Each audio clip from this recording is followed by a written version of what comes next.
हमारे मुआशरे में बहुत सारे मर्द ये समझते हैं कि जिस औरत से वो शादी करते हैं ये उनको उस औरत पर बहुत बड़ा एहसान होता है, मगर शायद वो कुछ बातें नहीं सोचते, या ये कहीं कि सोचना नहीं चाहते।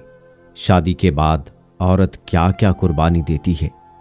अपना नाम तब्दील करती है, घर तब्दील करती है, अपना घर, रिश्ते सबको छोड़कर आपके साथ रहती है। फिर आपके घर को अपना बनाती है, आपके नाम को जिंदा रखने के लिए, आपकी नस्ल बाकी रखने के लिए, आपकी औलाद को पैदा करने से लेकर पालने तक के इंतहाई मुश्किल काम सरअंजाम देती है। और ये सब तकलीफें उठाने के बाद भी बच्चे को आपका नाम मिलता है। अपनी आखिरी सांस तक वो आपके लिए अपना आप कुर्बान कर देती है।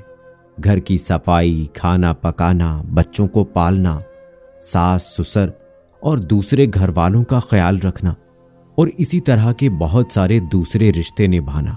गर्ज ये कि जरूरत पड़े तो रोजगार के लिए भी निकल पड़ना, और पता नहीं कितनी ही और जिम्मेदारियां निभाती है। और बदले में आपसे सिर्फ एक चीज मांगती है, इज्जत व एहतराम। औरतों की इज्जत कीजिए, एहतराम कीजिए।